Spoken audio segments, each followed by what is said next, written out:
والله العظيم اني انا مو متخيل. المغرب وصلت نصف نهائي. المغرب وصلت نصف نهائي يا جماعه. المغرب فازت على البرتغال وفازت على اسبانيا، وصلت نصف نهائي. المغرب من المنافسين انهم ياخذ كاس العالم لو ما كان منافس اول. افضل خط دفاع، عندهم افضل حارس. المغرب هلا منافس انه ممكن تاخذ كاس العالم وتحقق كاس العالم بقطر. والله العظيم انهم رفعوا راسنا. المغرب احتمال تاخذ كاس العالم يا جماعه. والله العظيم مستحيل. مبروك لكل العرب، مبروك للجماهير المغربيه. والله العظيم مستحيل. يا جماعة هذا ويش يا جماعة؟ هذا ويش يا هذا حلم ولا تركيب ولا تصميم؟ ايش؟ دائما الناس بتتكلم عن قفزات رونالدو وانه في الهوى لاعب منقطع النظير ما له احد ولا مثيل، ولكن النصيري كان دائما بيقفز قفزات مشابهة وفي الجو لاعب مرعب. فالنصيري قال اسمعوا، انتم مو راضيين تشوفوني، انا حوري العالم كله.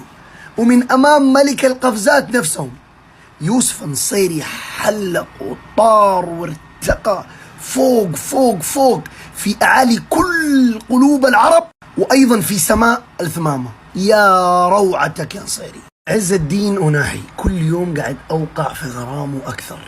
بالله يا جماهير المنتخب المغربي وبيلعب في الدوري الفرنسي كلمونا يا خلوه يجينا، ترى مو مره كويس يعني، بس احنا نبغى هو يعرف يراوغ ويمرر ويشوت ويلفلف، كل شيء يعرف يسويه، فخلوه لنا احسن يا اخي. صفر يا حكم، 9 7 6 5 4 3 2 1.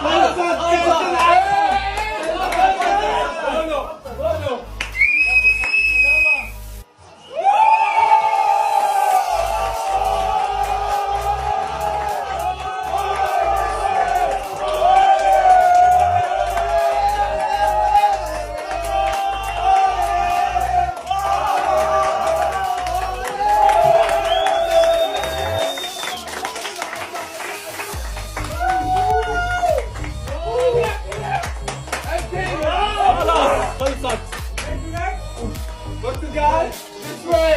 Portugal, this way! Portugal, this way! Portugal, this way!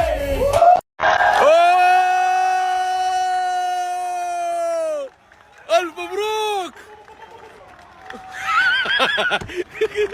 كيف again يا برادر؟ الله! ألف مبروك للشعب المغربي، والله ألف مبروك. باي Cristiano. La favola continua! Vamo Marocco! Siamo in semifinale! Per la prima volta nella storia una squadra africana è in semifinale dei mondiali! E questo è il calcio! Una partita in cui il Marocco ha dato tutto! Con sacrificio, con forza di volontà. Questo è un risultato che rimarrà nei libri di storia. È incredibile, ragazzi. E adesso si punta in alto. E adesso quella coppa bisogna alzarla. Speriamo veramente. Questa è una favola che non è finita. Non è ancora finita. Non c'è ancora la frasetta the end alla fine. Dai ragazzi, dai!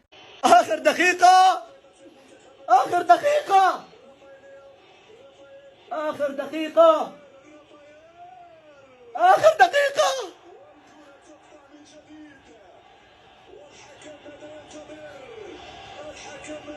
يلا آخر دقيقة يا شباب، فزنا على البرتغال. يلا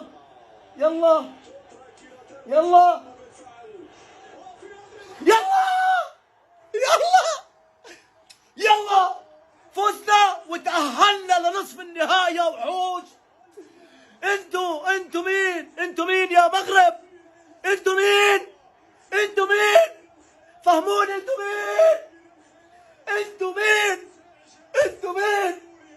انتوا مين؟ يا الله.